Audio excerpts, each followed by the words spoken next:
안녕하십니까. 시청자들을 위한 YTN 옴부즈맨 프로그램 시청자의 눈입니다. 이번 주에는 지난 23일에 있었던 YTN 5월 시청자위원회 소식부터 전해드리겠습니다. 이번 시청자위원회에선 뉴스앤 이슈에 대한 의견을 나눴습니다. 연안부두 하수관에서 악취와 함께 수백 톤으로 추정되는 오수가 한 서너 시간 동안 한꺼번에 쏟아졌다는 내용인데, 그 내용이 물론 CCTV에 근거해서 그 자료가 있고 또 그 외에 제보에 의해서 그랬던 건지 모르겠는데, 주로 화면이 이제 흑백이어서 정말 시커먼지가 잘 보이지가 않았고요. 그 다음에 사실상 기자의 보도 내용을 보게 되면 구체적으로 설명드리기가 뭐하지만 그냥 간략하게 말씀드리면 지금 물이 쏟아지고 있다, 활활 쏟아지고 있다, 검은 물이 쏟아지고 있다, 주로 이제 이런 식으로 말씀들을 많이 하셨는데, 핵심적으로 지적했던 부분은 하수관 배관 청소가 좀 잘못된 거 아닌가, 그 다음에 누군가 무단 방류한 것이 아닌가, 그리고 구청에서 미온적으로 초동 대치한 것이 문제가 아닌가라는 부분을 주로 많이 부각시켰습니다. 그러니까 첫 보도이고 현재도 이 원인 관련된 부분에 대한 논란이 있기 때문에 그런 식의 보도 구성이 이루어지는 게 아닌가라는 생각은 듭니다. 그런데 시청자들이 궁금해하는 것은 사실상 이 기사와 관련해서 피해 규모가 얼마나 되는지, 그리고 피해 규모와 관련해서 누가 책임을 져야 하는지, 그리고 이와 관련되어 있는 경찰의 입장은 무엇인지, 이와 같은 내용들이 좀 더 추가됐어야 하지 않나, 이런 생각을 좀 해봤습니다. 마지막으로 이제 지난 한 주 동안 계속 우리 사회에서 오랫동안 얘기가 되어 왔고, 또 이번 주에 특히 더 논란이 됐던, 그래서 어쩌면 종지부가 찍혔다고도 말할 수 있는 합창 재창, 그러니까 임을 위한 행진곡 노래와 관련해서 합창 재창 문제에 대해서 YTN도 전문가 대담을 통해서 좀 구체적으로 얘기를 했던 것 같습니다. 그런데 저는 이 논란과 관련해서 YTN뿐만이 아니라 우리나라 언론들이 주목해야 될 부분은 합창이냐 재창이냐라고 하는 이런 사소한 부분들이 제3자 입장에서 보면 국론 분열의 단적인 모습이라는 것을 우리가 좀 기억을 했으면 좋겠습니다. 이 인터넷판 광고가 YTN의 신뢰에 심각한 문제를 초래한다고 생각합니다. 여성의 특정 부위를 강조하는 사진과 그림을 노골화해 선정성을 부각시키고 있으며, 심지어는 앵커 사진과 함께 뉴스 기사 형태로 게재하여 자칫 YTN이 추천하는 진짜 기사인 것처럼 보이기도 합니다. 눈속임용으로 우측에 AD라고 자그맣게 표시하였으나 AD가 광고를 뜻한다는 것을 모르는 네티즌도 있을 것이고, 너무 작아 무심코 지나칠 수도 있습니다. 실시간 주요 정보, 이슈앤클릭, 프리미엄 클릭이라고 눈속임성 제목을 달지 말고 그냥 큼직하게 광고라고 표기하는 것이 바람직하다는 생각입니다. 이런 광고 수익이 얼마나 되는지는 모르겠으나 선정적이고 저급하며 정보를 호도하는 이런 광고는 정통 언론 YTN의 품격과 신뢰도를 밑바닥으로 떨어뜨린다고 생각합니다. 광고도 정보이며 콘텐츠입니다. 어떤 광고가 게재되느냐가 그 언론사의 수준을 가늠합니다. 수익에 급급하지 말고 YTN도 대한민국 대표 뉴스 채널답게 광고 선정에 주의가 있었으면 합니다. 개인적으로 제가 몇 차례 말씀드렸던 것처럼 국제 뉴스가 좀 더 비중이 높아졌으면 하는 그런 바람이 있다는 그런 말씀을 드렸습니다만은, 그런 생각을 가진 사람으로서 이번 방송의 경우 그 바람 역시 상당 부분 충족이 되는 그런 내용 구성이었다라는 생각도 듭니다. 물론 미국 대통령에 대한 탄핵이라는 그런 가능성이 제기되고 있는 그런 사안이기 때문에 그 중대성을 감안해서 그랬을 수도 있지만, 아무튼 국제 뉴스의 비중은 앞으로 우리나라의 국제적인 위상, 그리고 참여적인 어떤 책무, 이런 것들을 감안해서도 국민들 역시 국제적인 정보에 익숙하고 또 국제적인 감각을 계속 높여나갈 필요가 있을 것 같습니다. 그런 역할을 언론이 해주면 좋겠다는 생각이 듭니다. 이번 트럼프 대통령의 탄핵 가능성 보도의 경우에 자세한 전달 내용, 현지 정치권, 그 다음에 시민들의 반응들, 이런 다양한 반응을 보여준 것은 참 좋았다고 생각이 됩니다.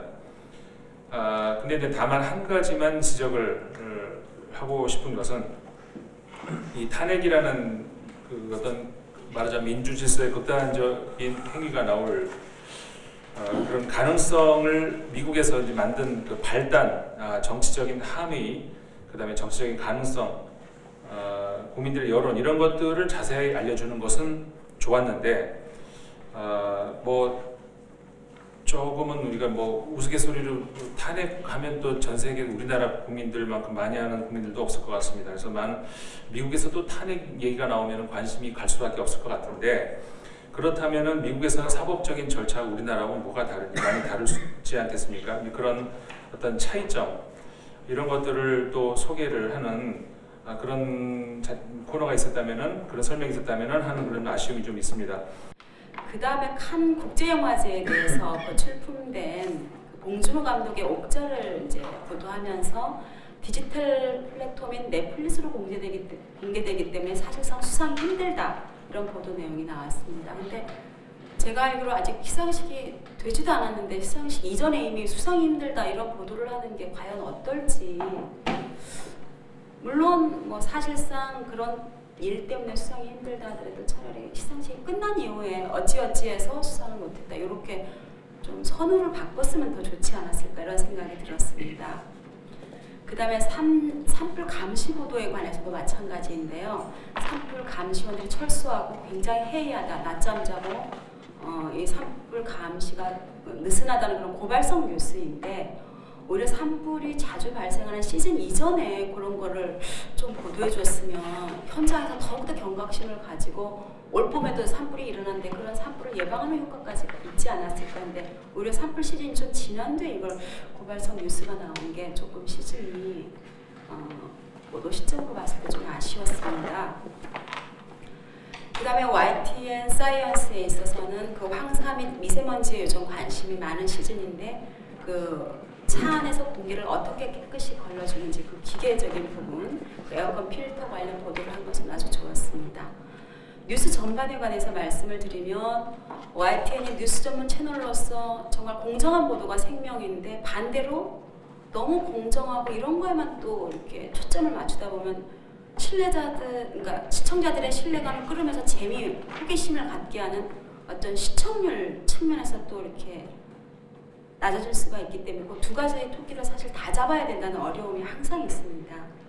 처음에 이번에도 5.18 기념식이 아마 끝나고 나서 45분 정도 뒤에 뉴스가 시작이 되니까 뭐 인터뷰 뉴스일 시간도 사실 별로 없으셨을 것 같아요. 사실상 한 5분 만에 이제 청와대 연결해서 기자가 얘기를 했는데 5분 만에 이제 첫 인터뷰가 나오거든요. 근데 저희들은 항상 관심이 있는 게 거기 나오는 인물들이 무슨 얘기를 할까. 그거에 대해서 관심이 많아서 인터뷰가 항상 그런 욕구를 충족을 많이 시켜줬습니다. 뭐 언론학에 이제 방송 관련 책도 보면은 뭐 인터뷰는 스토리의 정신이다.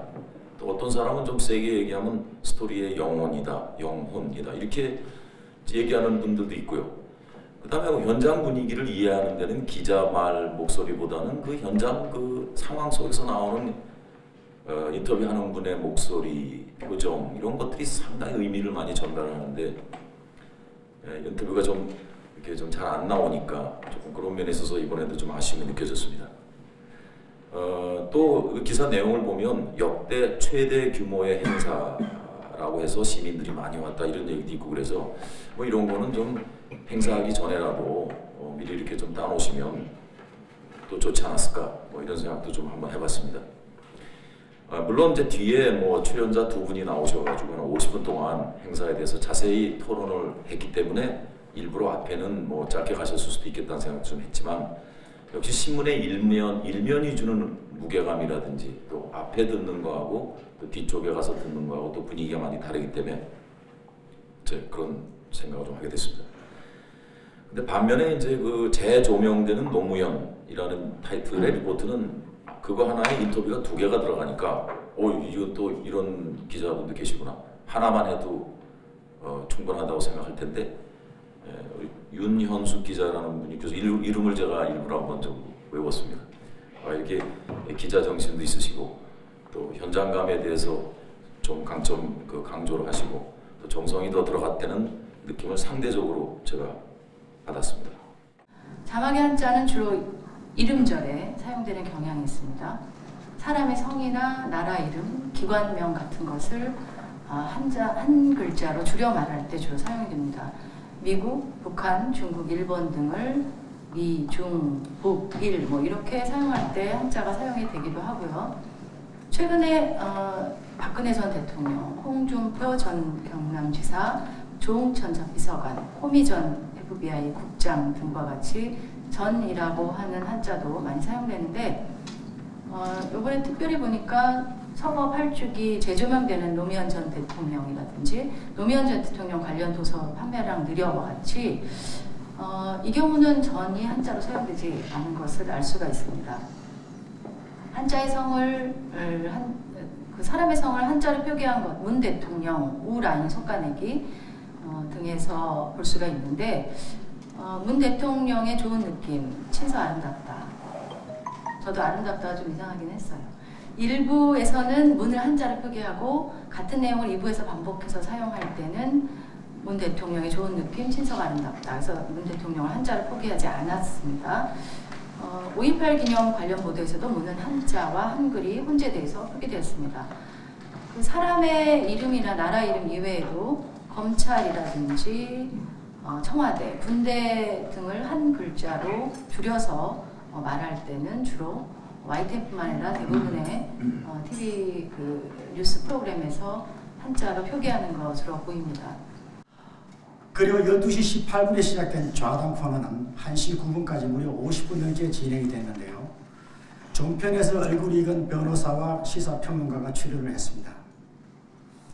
5.18 기정식부터 재벌개혁, 검찰개혁, 정부인사, 돈봉투 수사, 정윤의 문건 수사 등 서로 성격이 다른 엄청난 내용들을 이들 두 명이 분석을 하고 비평도 했습니다. 정말 만물박사 같은 그런 출연자였습니다. 아이템이 많으면 어렵겠지만 추가로 관련 전문가나 담당 기자도 출연시켜서 공허한 말잔치보다는 실질적인 논평을 했으면 지루하지 않고 좋았겠다는 그런 생각을 해봤습니다. 다음 인천 앞바다 건물 콸콸과 텅 빈 산불 상황실. 두 고발 프로는 기자들의 노력은 돋보이지만 TV 뉴스라기보다는 오히려 라디오 뉴스를 듣는 것 같아서 좀 아쉬웠습니다. 건물 콸콸은 폐수 방류 현장을 TV 카메라로 직접 촬영한 게 아니라 아마 제보자가 핸드폰으로 찍은 것으로 보이는데 만약 그렇다면 화면 제공자의 신상을 자막으로 밝혀야겠다고 합니다. 그리고 방류 경위라든지 구청의 뒤처리 같은 것은 열심히 했지만 정작 방류 지점을 찾아서 끈질기게 뒤지거나 신고자와 해당 공무원의 그 인터뷰 같은 그런 현장 취재가 없어서 다소 밋밋한 고발 프로가 된 듯 했습니다. 마찬가지 텅 빈 산불 상황실도 예산 부족으로 철수됐고 일부 낮잠 자는 감시원이 있었다고만 보도했지 왜 없다는 예산이 다시 생겨서 뒤늦게 재배치를 했는지 그 뒷얘기를 현장에 가서 알아보지 않고 말로만 할 경우에는 TV 아닌 라디오 뉴스가 될 수밖에 없다고 봅니다.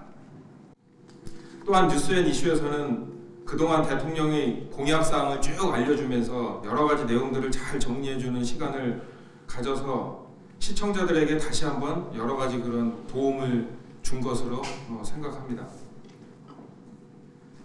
12시 20분부터 진행된 이슈에서는 2명의 패널이 출연해서 약 50분간 5가지의 그 이슈들을 전문가의 객관적인 입장에서 앵커와 자유롭게 토론이 진행되었습니다. 특히 현 정부 첫 5.18 기념식을 다루면서 과거 행사와 현재 행사를 영상으로 한 화면에 동시에 보여준 것은 시청자들 입장에서 동시에 이렇게 비교해서 분석할 수 있는 부분이 있어서 이해하기 쉽게끔 잘 배려해 준 부분이라고 이 부분도 생각을 합니다. 여기서 하나 아쉬운 게 있었다면은 피우진 첫 여성 보훈처장의 발탁에 대한 이야기가 화제로 떠올랐는데요. 그 부분도 국민들의 관심사인 만큼 YTN에서 그 피 보훈처장의 소감 등에 대해서 단독으로 개별 인터뷰를 별도로 한번 해주었으면 하는 약간의 그런 아쉬움이 좀 있었습니다. 또한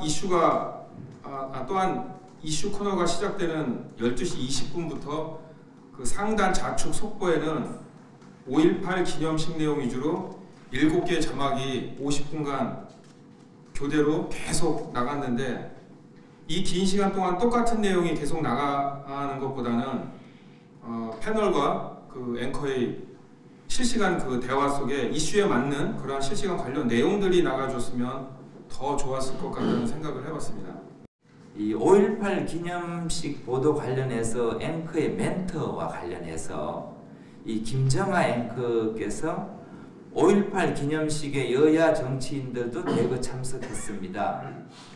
이에 곧바로 받아서 오동근 앵커는 임을 위한 행진곡 재창에 부정적 입장을 보여온 자유한국당 지도부는 참여하지 않았습니다. 이렇게 해서 이렇게 연결해서 들으면은 자유한국당 지도부는 참여하지 않았다 이렇게 얼핏 들렸습니다. 그런데 실제 아마 내용은 또 자세히 보면은 임을 위한 행진곡 재창에 부정적인 입장을 보여온 자유한국당 지도부는 이게 수식어고 참여하지 않은 거 이렇게 한 뜻으로 했을 텐데 아마 재창에 참여하지 않은 건데 바로 표현을 이렇게 정치인들도 대거 참석했다 하고 그 다음에 자유한국당 지도부는 참여하지 않았다 하니까 또 실제로 자유한국당 지도부가 참여하지 않은 것처럼 이렇게 들릴 수도 있겠다. 또 뒤에 보면 뭐 다 당연히 다 참여한 걸로 이렇게 보도를 하고 있습니다.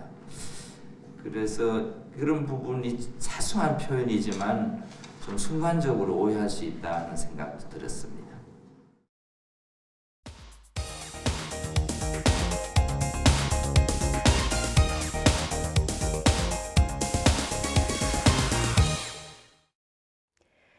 지상파 DMB 채널인 YTN DMB 프로그램을 평가하는 내가 본 YTN 순서입니다. 이번 주엔 이지사이언스와 뉴스와이드에 대한 정은정 평가원의 의견을 들어보겠습니다. 시청자 여러분 안녕하세요. YTN DMB 시청자평가원 정은정입니다. 날씨가 점점 더워지고 있는데요.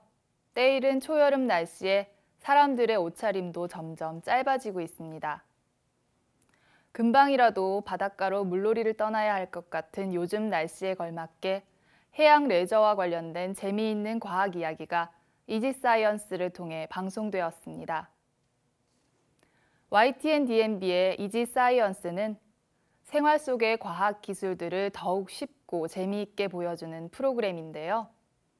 다양한 주제를 통해 시청자들에게 과학 상식을 전하는 이지사이언스의 지난 방송은 어떤 내용으로 꾸며졌는지 살펴봤습니다.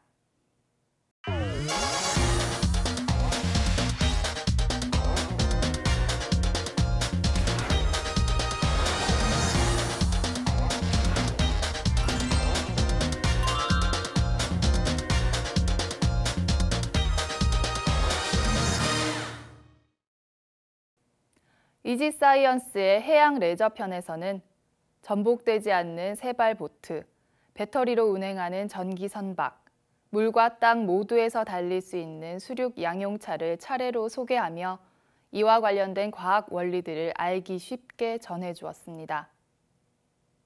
먼저 수상 레저 사고에서 충돌 사고 다음으로 많은 부분을 차지하는 것이 전복 사고라는 점을 관련 통계로 보여주면서 이러한 전복 사고를 피할 수 있는 아이디어로 세발 보트를 소개했는데요. 보트에 달린 3개의 부표가 보트가 뒤집어지는 것을 막아준다고 합니다. 세발 보트의 구성과 부력의 원리, 배의 안정성 원리 등과 같은 과학 정보를 그림과 그래픽, 실험 상황 등 여러 가지 시각 자료를 통해 전달하고 있는데요. 보트에 달린 부표 3개가 부력을 분산시켜주는 원리 또한 산발이나 삼각대와 같은 예시, 사각형, 오각형 등과의 비교를 통해 삼각형 구도의 안정성을 이해하기 쉽도록 보여주었습니다. 세발보트의 몸체와 부표가 친환경 소재를 활용한다는 점도 자막과 성우의 설명을 통해 소개되었는데요. 세발보트를 통해 보트의 원리뿐만 아니라 도형의 구조와 특징, 친환경 소재의 종류까지 다채로운 과학 지식을 전달하면서도 다양한 시청각 자료를 활용해 정보 하나하나의 전달력에 신경 쓴 점이 돋보였습니다. 두 번째로 소개된 전기 선박을 통해서는 쉽게 지나칠 수 있을 법한 생소한 정보까지 꼼꼼하게 설명해 주었는데요. 이를테면 방송에 등장한 전기 선박의 성능을 설명할 때 사용된 마력이나 노트 등과 같은 용어에 대해서도 그림과 그래픽, 자막을 골고루 활용해 설명해주고 있어 이해하기 쉬웠습니다. 전기 선박은 소음이 적어 자연의 소리를 만끽할 수 있고 경유의 10분의 1 수준으로 연료비를 절감할 수 있어 경제적이며 기름 유출이나 배기가스 배출을 걱정하지 않아도 되는 등 다양한 장점이 있었는데요.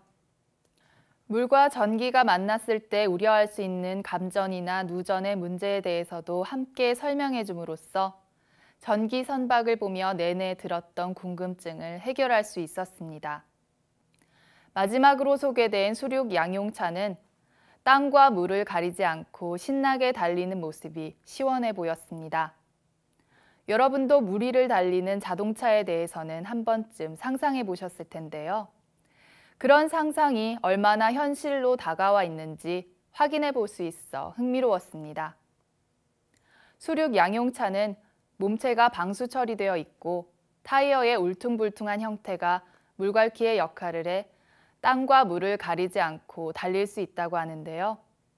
수륙 양용차는 원래 군사 작전용으로 만들어져 2차 세계대전 당시 실제로 사용되었다고 합니다. 최초의 수륙 양용차를 비롯해 군사용으로 활용되던 모습 등 수륙 양용차의 옛 모습들을 자료 화면으로 함께 볼 수 있어 더욱 유익했습니다. 이지사이언스는 전체 25분 정도의 분량 중 20분을 본 주제에 할애한 후 보너스 코너와 같은 톡 쏘는 과학 사이다라는 5분 코너를 함께 방송하고 있는데요. 이번에는 차가운 물과 뜨거운 물을 소리로 구분하는 방법을 주제로 소리의 성질에 대해 알려주었습니다. 드라마 도깨비를 패러디한 물개비라는 익살스러운 꽁트와 시민 인터뷰에서 나타난 다양한 반응들은 프로그램의 재미를 더했습니다.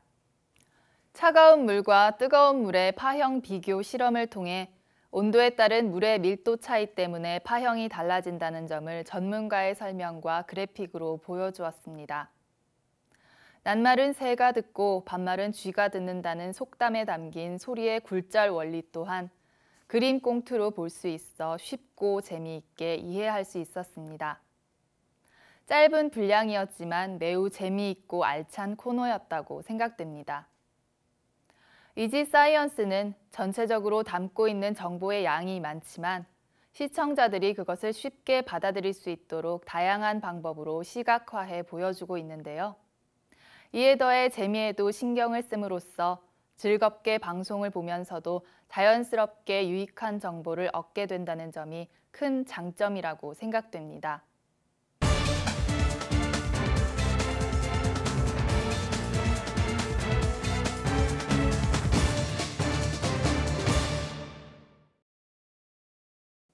지난 5월 6일부터 9일까지 강릉, 삼척, 상주 등에서 발생한 큰 산불로 이재민이 발생하고 많은 산림자원이 연소되는 피해를 보았는데요. 대선 기간이었던 터라 산불의 규모에 비해 큰 관심을 받지는 못했던 것 같습니다. 올해는 최근 15년 중에 가장 오래가는 산불이 많았다고 하는데요. 지속된 가뭄과 강풍으로 대형 산불의 위험이 더욱 커지는 등 기후변화와 맞물려 피해가 늘어나고 있습니다. 이런 가운데 YTN에서는 늘어가는 대형 산불의 원인과 실태, 대책은 무엇인지 살펴봤습니다.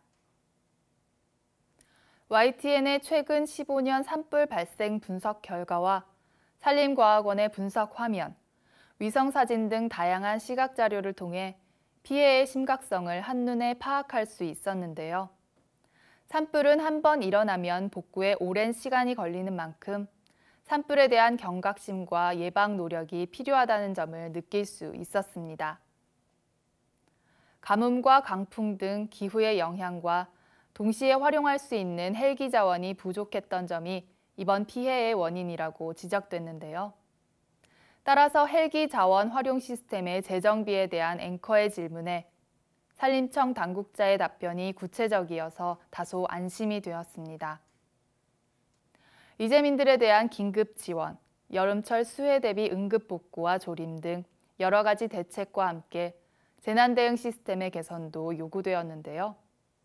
허술한 대응으로 인한 인재가 발생하지 않도록 해달라는 앵커의 당부는 시청자들의 우려를 대신 전하는 듯 했습니다. 이번 보도는 앵커와 산림청 당국자의 문답 형식의 대화를 통해 최근 일어난 산불의 피해 규모와 원인, 대책 등을 종합적으로 진단하며 산불에 대한 경각심을 다시 한번 강조해 주었다는 점에서 긍정적이었는데요. YTN은 산불이 풍수해 보험의 적용 대상이 아니라는 점에서 산불 이재민들의 피해 복구가 어렵다는 뉴스도 전한 바 있습니다. 앞으로도 재난의 위험성과 피해 복구에 대한 관심을 환기시키고 끊임없이 구조적, 제도적 보완점을 묻는 언론의 역할을 소홀히 하지 않기를 바랍니다. 시청자의 눈은 시청자 여러분의 참여를 기다리고 있습니다. 이 YTN 홈페이지 시청자 의견 코너에 글을 남겨주시면 좀 더 정확하고 공정한 방송을 만드는 데 참고하겠습니다. 이번 주 순서는 여기서 마치겠습니다. 함께해 주신 여러분 고맙습니다.